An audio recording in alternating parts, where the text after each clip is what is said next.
સૌથી મોટો આતંકી દેશ છે અમેરિકા. એણે વર્ષો સુધી પાકિસ્તાનને આર્થિક, સામરિક, શાસ્ત્રીક અને ટેકનોલોજીકલી મદદ કરી. એ લોકો શસ્ત્ર પેદા કરે, વેચવા ક્યાં?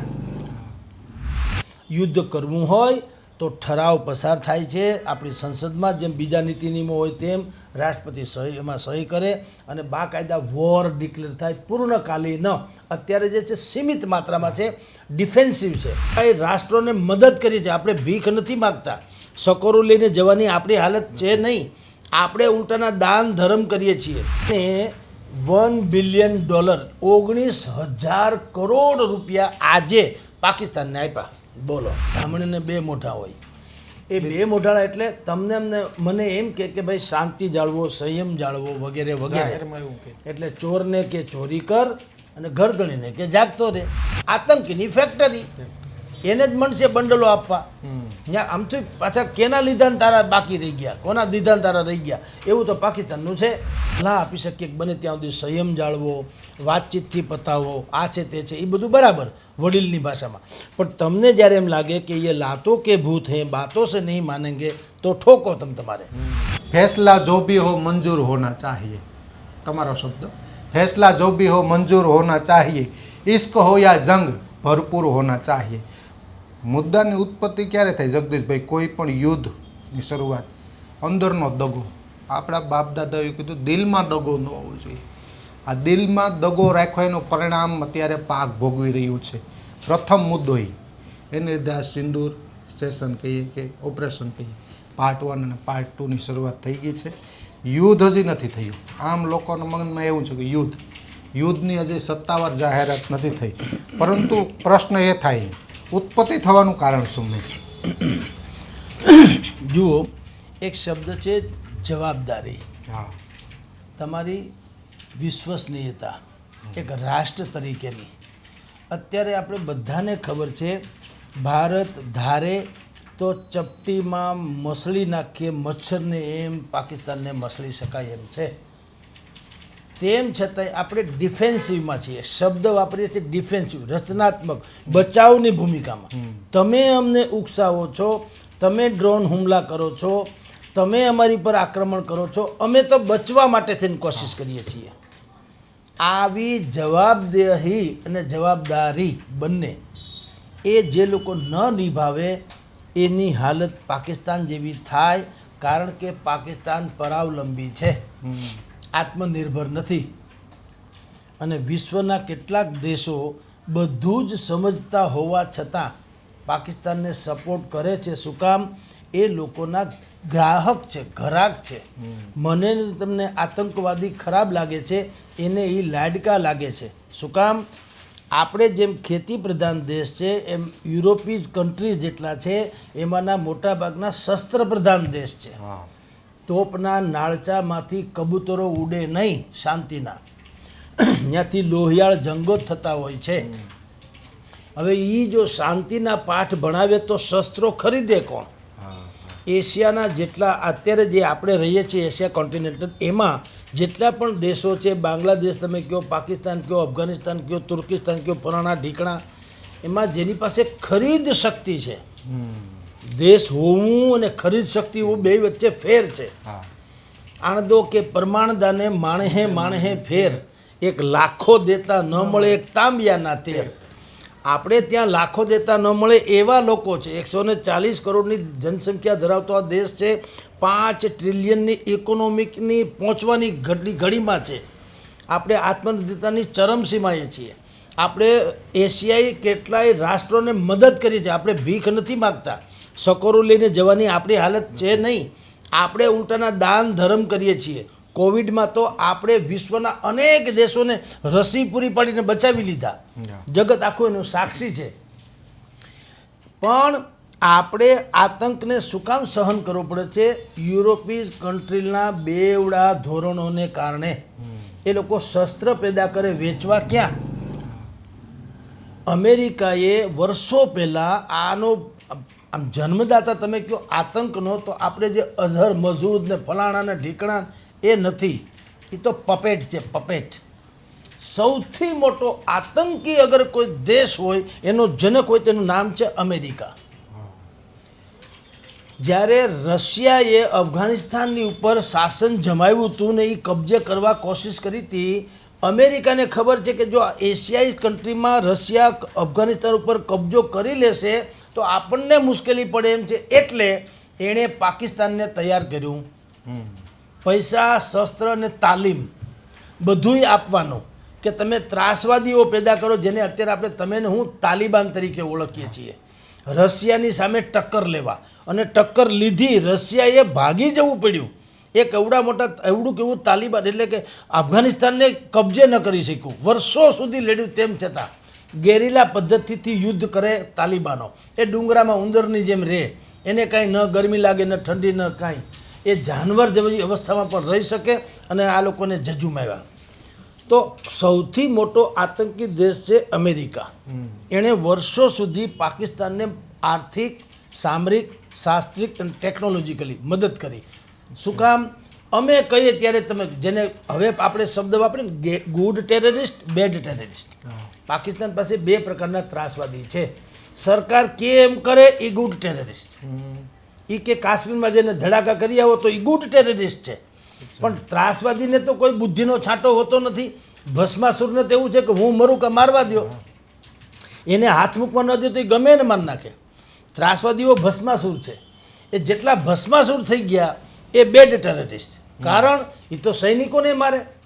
પાકિસ્તાનની એક સૈનિક સ્કૂલ ઉપર આજથી 2-5 વર્ષ પહેલાં આતંકવાદીઓ ત્રાટકા હતા. 150થી વધુ છોકરાઓની હત્યા કરી હતી, સ્કૂલી બાળકોની, મિલિટરીઝના. એ બેડ ટેરરિસ્ટ, જે સરકારના કબજામાં ન રહ્યા હોય તે. હવે આ પાકિસ્તાનની પરિભાષા છે, પણ ખરેખર એના જનક પાછા છે કોણ? અમેરિકા. એ કે એમ પાકિસ્તાન કરે તો આખું પાકિસ્તાન એના માટે ગુડ ટેરરિસ્ટ. પણ પાકિસ્તાન એનું કયું ન કરે, અથવા તો પાકિસ્તાનમાં હવે કંઈ કાઢી લેવા જેવું નથી એવું લાગે તો બેડ ટેરરિસ્ટ.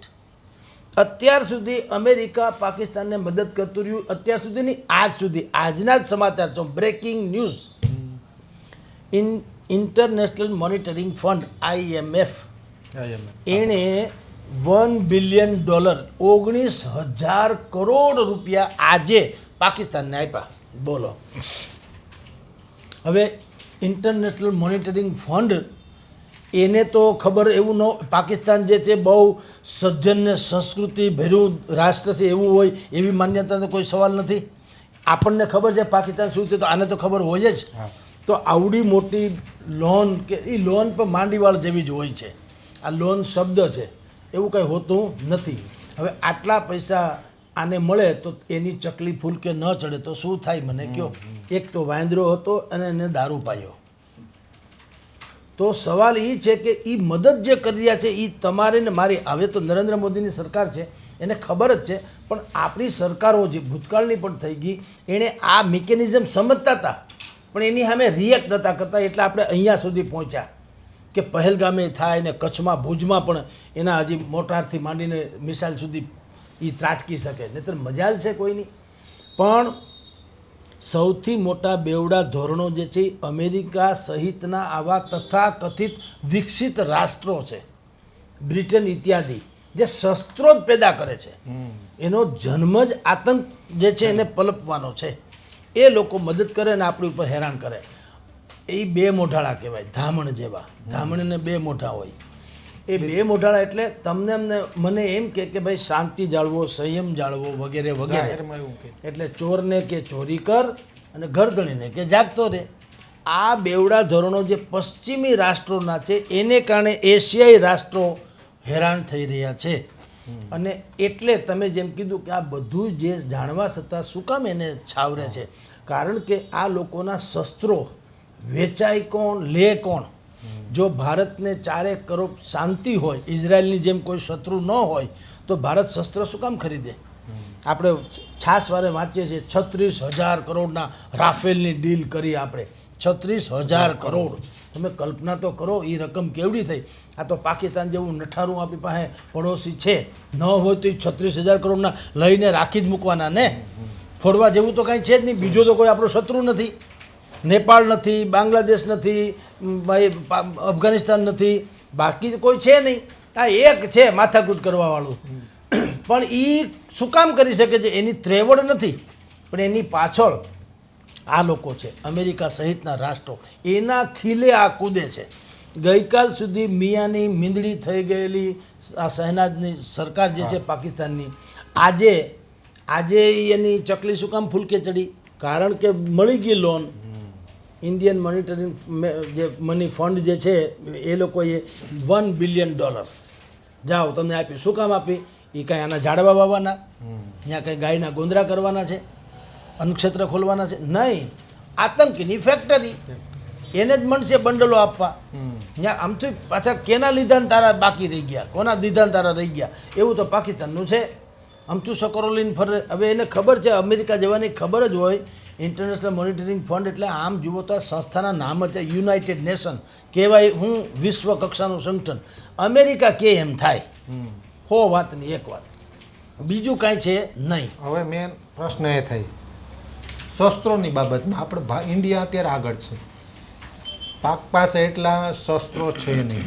ડ્રોન છે પણ રમકડાના, આ મીડિયાનો શબ્દ છે કે રમકડાના છે. હવે આર્થિક સહયોગ મળ્યો છે તો શું એ આગળ આવશે? કારણ કે શસ્ત્રોક્ત રીતે પાકિસ્તાન અત્યારે પાછળ. ભાઈ જુઓ, આગળ પાછળની વાતો એવી છે, એ ડિપ્લોમેટિક વાતો છે. આપણી પાસે છે ખરા, પણ આપણી પાસે મર્યાદા છે. આપણે ધડાધડ એની જેમ ફેંકી શકીએ એવી સ્થિતિમાં નથી. વિશ્વનું એક ચોક્કસ પ્રકારનું, જેમ આપણું બંધારણ તેમ વિશ્વનું પણ એક બંધારણ હોય છે. તમે જ હમણાં શરૂઆતમાં જે વાત કરી કે યુદ્ધ હજી ઘોષિત નથી થયું. સત્તાવાર પ્રજા શું માને છે? ભારત પાકિસ્તાન યુદ્ધ, ભારત યુદ્ધ એમ જ બોલે છે ને. વાસ્તવતઃ યુદ્ધ નથી, એ ભાષા છે ડિપ્લોમેટિક લેંગ્વેજ. યુદ્ધ કરવું હોય તો ઠરાવ પસાર થાય છે આપણી સંસદમાં, જેમ બીજા નીતિ નિયમો હોય તેમ રાષ્ટ્રપતિ એમાં સહી કરે અને બાકાયદા વોર ડિક્લેર થાય. પૂર્ણકાલીન અત્યારે જે છે સીમિત માત્રામાં છે, ડિફેન્સિવ છે. તમે અમારી ઉપર આક્રમણ કરો છો એટલે બચવા માટે અમે કંઈક કરી છે. કોઈ એકબીજાની સીમા લાંઘતા નથી. હું મારી સીમામાં રહીને તમારી અમે પડકાર ફેંકું છું ને સામે રિએક્ટ કરું છું, તમે ત્યાંથી અમારી ઉપર એટેક કરો છો. કોઈ એકબીજાની સીમામાં આવતા નથી. જ્યાં સુધી થલ સેના એટલે ભૂમિદળ એકબીજાની સીમામાં ઘૂસી ન જાય ત્યાં સુધી પૂર્ણકાલીન વોર થાય ગણાય નહીં. એટલે અત્યારે જે સિચ્યુએશન છે, તમે કીધું શસ્ત્ર તેની પાસે આપણા કરતાં ઓછા છે, શું હવે શસ્ત્ર લેશે? એને જરૂર નથી. એને પ્રત્યેક વ્યક્તિ એક શસ્ત્ર છે, એને અડો તો ફૂટે. એ માણસ નામની કોઈ જાત છે જ નહીં. રાક્ષસ જે છે, રાક્ષસ એને આયુધો એની જરૂર નથી. એની વિકૃતિ સ્વયં એક આયુધ છે. સજ્જનોની સંસ્કૃતિ એની નબળાઈ છે, દુર્જનોની વિકૃતિ એની તાકાત છે. એટલે પાકિસ્તાનમાં અત્યારે $1 બિલિયન આપે એટલે કાલને કાલે બંદૂકો લેવા મળશે એવું નથી. ત્યાં આંધું છે જ બધું આડાળું. શસ્ત્રો બીજી રીતે આવતા હોય છે. કારણ કે આ તો બાંદરો હતો ને દારૂ પાયો. પણ ભારત જેવા રાષ્ટ્રો જેની વિશ્વસનીયતા ચરમસીમાએ હોય છે, જવાબદેહી હોય છે. તમે જુઓ અત્યારે જે બ્રીફિંગ થઈ રહ્યું છે યુદ્ધનું, 4 દિવસથી આપણે જે છે ઓપરેશન સિંદૂર ચલાવીએ છીએ એનું બ્રીફિંગ જુઓ વિદેશ મંત્રાલયમાં જે આપવામાં આવી રહી છે. કેટલી આમ તમે જો સંયમિત ભાષામાં યોગ્ય શબ્દાવલીઓ પણ અમુક રીતે જ પ્રયોજવાની, કોઈ ઉકસાવાવાળી વાત નહીં. એ શું છે? Message to the world. એ વિશ્વને સંદેશો છે કે અમે સંપૂર્ણપણે સક્ષમ હોવા છતાં પાકિસ્તાન નામના અકોણા પડોશીથી ત્રાહિમામ છીએ, બચવા માટે કોશિશ કરીએ છીએ. આનું એક ડોઝિયર તૈયાર થાય, દસ્તાવેજી વિશ્વના પટલ ઉપર મૂકવામાં આવે, જેથી કરીને આપણી ઉપર પ્રતિબંધો ન લાગે. હવે ભવિષ્યમાં આપણે પૂર્ણકાલીન યુદ્ધ જાહેર થાય કદાચિત ને પાકિસ્તાનને આપણે પછી જે કરી શકવાનું હોય થાય, પણ પહેલાં એના માટે એક ભૂમિ, એક માહોલ તૈયાર કરવો પડે કે જગતના તમામ જેટલા યુનાઇટેડ નેશનના કે નાટો દેશો જે છે એ લોકો સહી કરી શકે કે હા ભાઈ, હવે તમને તમારા સાર્વભૌમત્વની રક્ષા કરવાનો અધિકાર છે. તમે પાકિસ્તાન ઉપર કોઈ પણ પ્રકારનું આક્રમણ કરશો, અમે એમાં આડખીલી રૂપ બનશું નહીં. હા, અમે ખાલી એટલી સલાહ આપી શકીએ કે બને ત્યાં સુધી સંયમ જાળવો, વાતચીતથી પતાવો, આ છે તે છે, એ બધું બરાબર વડીલની ભાષામાં. પણ તમને જ્યારે એમ લાગે કે એ લાતો કે ભૂત હે, બાતો સે નહીં માનેંગે, તો ઠોકો તમારે. એ જે માહોલ તૈયાર કરવાનો થાય એ પ્રક્રિયા અત્યારે ચાલે છે. એ લોકો ત્યાંથી આપણને ડ્રોન મોકલે છે, નાના મોટી જે મિસાઇલ્સ મોકલે છે. એ બધું અત્યાર સુધી તમે કીધું એમ ચાઇનીઝ હતું, તો ચાઇનીઝ તો એણે 200-500 ફેંક્યા ને અહીંયા ફૂટી ગયા ફટાકડાની જેમ. હવે જે આવે છે એ થોડુંક ઘાતક છે.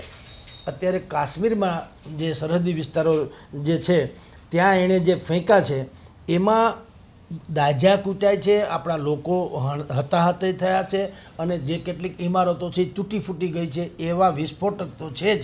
શું કામ? એ ચાઇનીઝ નથી, એ તુર્કીના છે. તુર્કી દેશ, તુર્કી કટ્ટર મુસ્લિમવાદી દેશ છે. લીગલી એ સેક્યુલર છે કાગળ ઉપર, પણ પ્રકૃતિદત્ત એ મુસ્લિમ રાષ્ટ્રને જેહાદી જેવો છે. અને એને એવો ઢઢિયો છે કે મુસ્લિમ રાષ્ટ્રો 56 જેટલા વિશ્વમાં છે એના અમે આકા બની જઈએ. 80 કરોડ જેવી એની જનસંખ્યા છે, આબાદી છે તુર્કીની. એ નાટોનો પણ સદસ્ય દેશ છે અને યુનાઇટેડ નેશન જેને કહેવાય એનો પણ સ્થાપક સદસ્ય દેશમાંનો એક છે. એટલે કંઈ કમ નથી. હવે થોડુંક આધુનિકરણ એમાં આવી ગયું, પરંતુ એનામાં એ જે DNA કરાવો તો કટ્ટર મુસ્લિમ હોવાનું એનું આજે નીકળી આવે.